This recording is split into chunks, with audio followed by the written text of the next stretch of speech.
Conservation is not just about awareness, but it's also about safeguarding by acknowledging we as people, as human beings, what is enough for us. Sometimes we are too greedy. As a human race, we are too greedy that we actually encroach on these parks, and that puts so much pressure on the wildlife that we actually don't know about. So we do it out of ignorance, and when we do things out of ignorance, then that means you've not learned anything at all. That you have not been educated upon. You have not been educated upon what is in these parks, not just Bwindi. So coming here and venturing, you are curing the spirit of ignorance. You're actually learning now what is in this park, which now enables us as human beings to take that message to those who have not been here. For example, if you look at Rwenzori was never called Rwenzori, it was called Renjura, meaning the mountain of rain. But because the Europeans, the Italians, when they came here and they named that peak after their queen Margherita, they couldn't pronounce Renjura, so they called it Rwenzori. Renjura in Rutoro means mountain of rain. So it rains there all the time. These are things that our people in Uganda, most people don't know. Queen Elizabeth National Park was formerly known as Kazinga National Park. So there is a spirit of heritage that we must implore, not just within this group here, but also out there as well. So that is conservation. Tourism is all about what you are showcasing. It's a product. Bwindi National Park is a product that you can't find anywhere else in the world.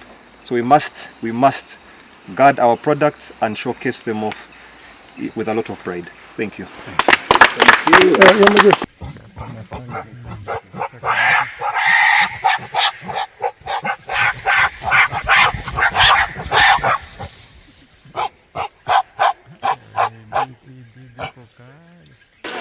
You never predict their direction.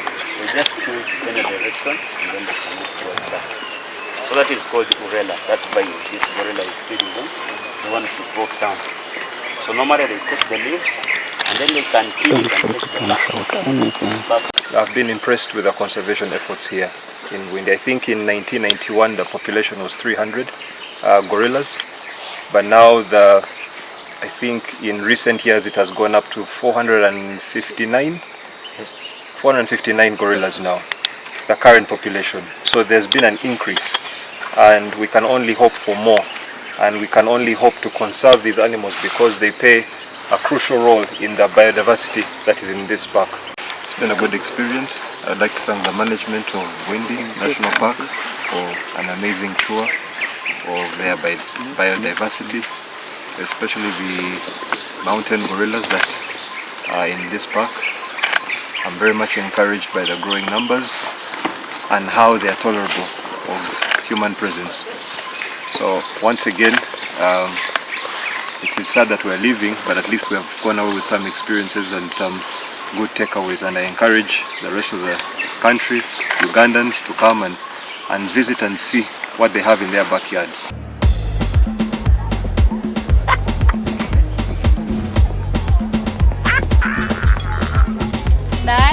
Enyumba. You wanna make tasty food and sales. You wanna do that doesn't steal. Come down in one way and night. Sika de buto one night. Nairo akro ya sika. Sika de buto one night. Kanda nengano ya night. Sika de buto one night. Kanda nengano ya night.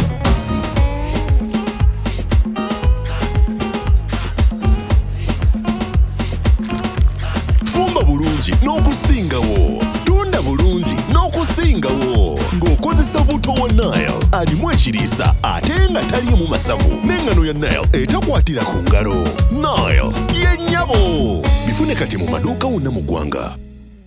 Airtel Extreme Unlimited Internet just got better. Paying for an Extreme Unlimited Internet connection now comes with free data, SMS plus voice minutes to call and text across networks for the Omugaga who pays the monthly bill. Dial *125# or call 125 today to upgrade to an unlimited, uncapped Airtel Internet experience. Airtel.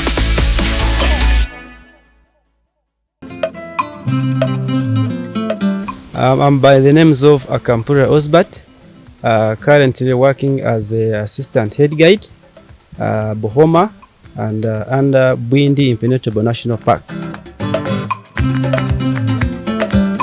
We always come early in the morning at 7 o'clock. Then we receive visitors.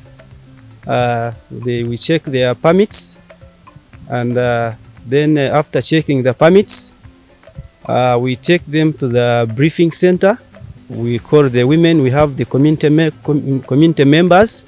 So when it reaches 7:30, then those community members come and then entertain visitors.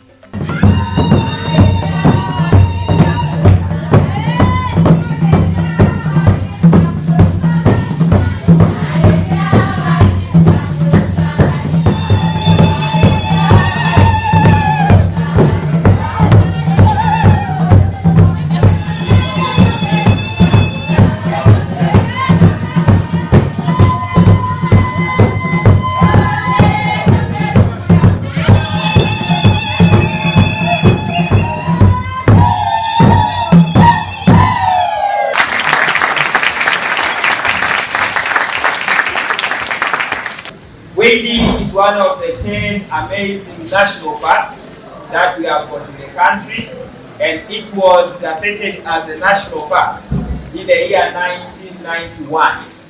In the year 1993, we started offering tourism activities. In the year 1994, this place was inscribed into the World Heritage Sites list. We also offer a special experience known as the Gorilla Arbitration Experience. This is when tourists come and take part in the exercise of taming mountain gorillas to get used to human beings. The arbitration exercise always takes us a period of 2 to 3 years to have a gorilla family fully habituated. Bwindi is famously known for being the home of the mountain gorillas. Therefore, the ultimate gorilla tracking experience becomes the major tourism product here. This activity is never a one-man activity. We do it as a team. We have also got a team of armed staffs, rangers who carry guns. We come with them purposely for safety reasons. We have got a special team of support staff, commonly known as porters. These are ladies and gentlemen from the neighboring communities. They come here early in the morning and wait for whoever will ask for their service. They are capable of offering 2 major services. They are capable of carrying your backpack while giving a handful or a push. That is purposely aimed at making your tracking very easy. The minimum payment for that service is at $20 or an equivalent to that in Ugandan currency. The maximum depends on how you appreciate the service. They have also got a special service that they offer known as the African helicopter. This is a stretcher. In case you find out that you want the portion take on the hike, feel free to notify your respective lead guide. He or she will be portioned to make arrangements for the African helicopter. The team will come and carry you to the gorillas and bring you back here. The minimum payment for that service is at $300. The maximum still depends on how you appreciate the service. My name is Edward. I'm a nurse working with Bwindi Community Hospital. In the unlikely events as you go for mountain gorilla tracking, we bring you an assurance that you will be in competent hands of skilled rangers whom we have trained and provided skills in giving first aid, and they will also be carrying first aid kits with them. After the short briefing, then the head guide distributes groups. Currently here in Bohoma, we have 7 groups. So we distribute them according to the gorilla groups. Like we have Habinyanja gorilla group, we have Rushegura gorilla group. Rushegura. They trust to be part of great place. Rushegura.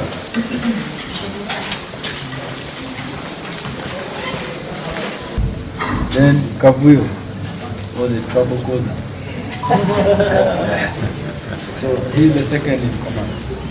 We have Ukundo, means love, adult female. So this is the adult female, adult female, adult female. Abuche means raised.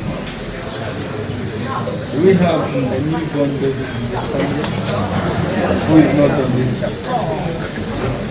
Then after visitors knowing which group they are going to, then there are some groups which start from the visitor center. Then there are other groups where we have to drive. So after that, then we give them those groups. Then they start hiking, or others start driving. Then they go to gorillas, to where the locations of gorillas can be found.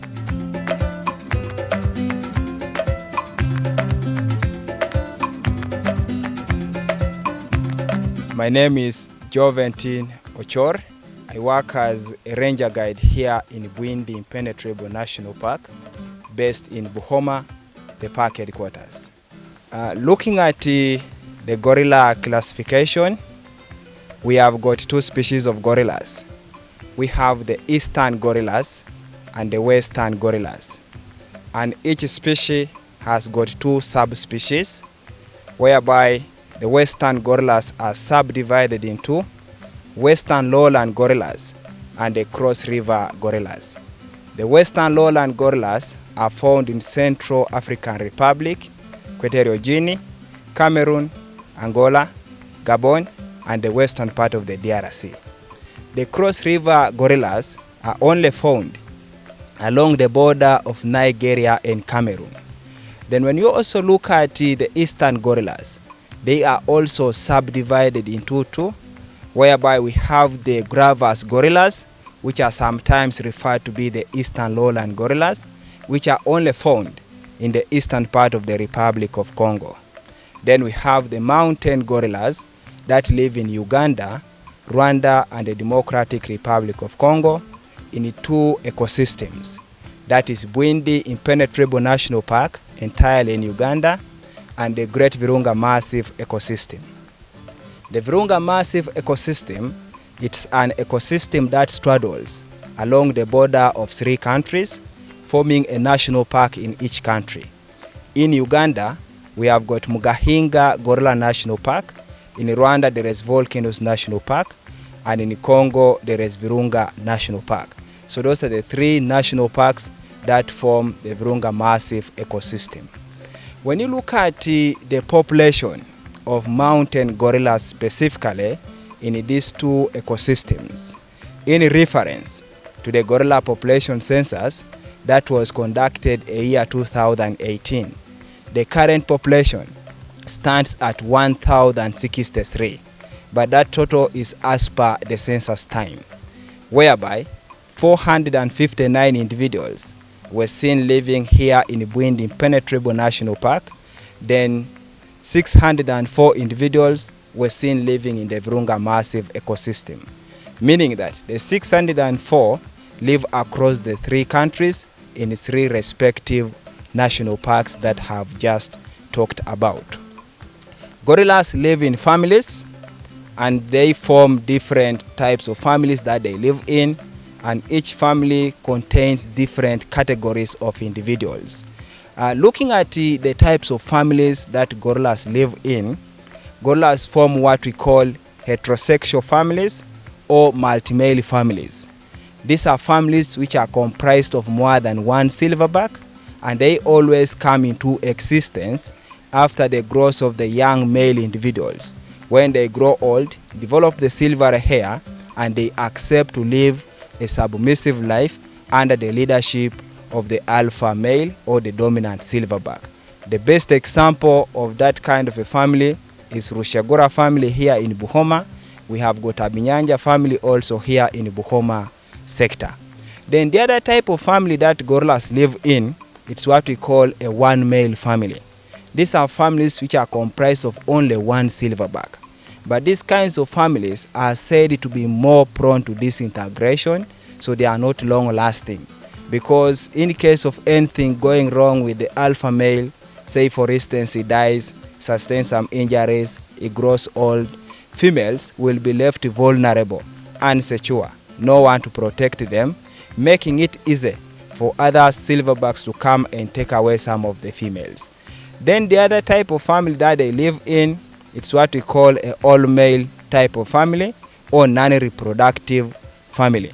These are rarely observed, but they also do exist. And the best example of a family that has ever been a non-reproductive family is Bwesa family in the southern part of Bwindi in the Rushaga sector. Looking at ways through which gorillas form up families. Gorillas form up families in different ways. One of them is through fissioning or splitting. This is common within heterosexual families. In a heterosexual family, it's only the alpha male who can freely mate with all the females. However, when the young males grow old, develop the silver hair, they now bring in competition for mates, which will eventually result into frequent fights for dominancy. So after a number of unsuccessful attempts for the subordinate male to fight and take over the leadership of the family, the subordinate male will now decide to move away with some of those females who are loyal to him, who are friendly to him. Gorillas in these kinds of families are fond of having what we call sneaked mating. Mating between the young silverbacks with the females without the consent of the alpha male. So when they fail to fight and take over the leadership, they can decide to move away. The best example of a family that came into existence out of fissioning, it's called Rushegura family. Rushegura family came into existence in the year 2002 after it fissioned out from the great Habinyanja family. Habinyanja family had 3 silverbacks, that is Mugrusi, Mwirima, and Gwansigasi.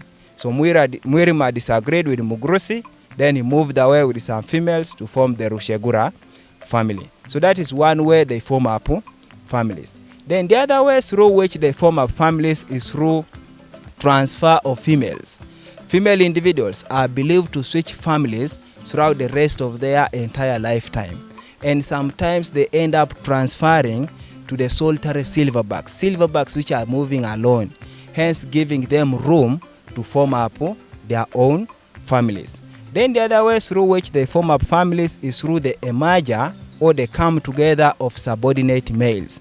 When subordinate males from a heterosexual family fail to live together with the alpha male, they can decide to move away and start living their own life. But these kinds of families are not long lasting because the males can easily gang up together, fight whatever family they come across, then they grab some females, hence becoming heterosexual in nature. Then when you look at the family sizes, a gorilla family size is estimated to range from 2 individuals, averagely 12, and here in Bwindi, in records, the largest family ever been observed had 36 members with 7 silverbacks. But later on, that family had to fission to form several other families, and that is in 2010 is when that family started fissioning, and the family is still in existence, but now it has only 1 silverback. The family is called Inshonji family, which is also found in the southern part of Bwindi in the Rushaga sector. So that's about family formations. So when you look at the age groupings of individuals that you can find in a gorilla family, we have infants or babies. A gorilla is referred to be an infant right from the time of birth up to the age of 4 years. And such individuals have to survive under the help, the guidance of their mothers. Even when it's time for nesting, the baby shares a night nest with his or her mother. Then from the age of 4 years up to the age of 6 years, they are referred to be juveniles. Juveniles, these are individuals which are independent of themselves. They can survive alone. Even though the mother dies, the juveniles can survive. They are now already living an independent life. Then from the age of 6 to 8 years, they are referred to be sub-adult individuals. And for the case of females, at the age of 6 to 8 years, that is the age at which they become sexually active. But they undergo what we refer as to adolescent infertility, a period at which one is capable of mating but not in position to conceive.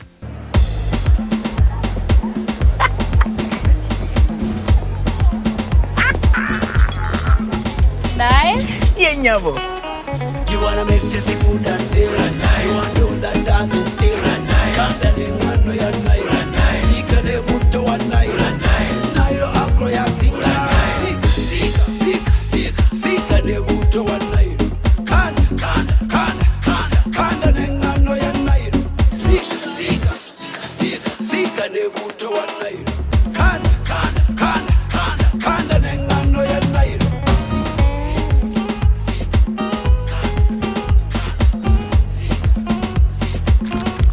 Fumba bulungi n'okusingawo, tunda bulungi n'okusingawo ng'okozesa buto wa Nile alimu ekiriisa ate nga taliimu masavu n'engano ya Nile etakwatira ku ngalo. Nile y'ennyabo. Bifune kati mu maduuka wonna mu ggwanga.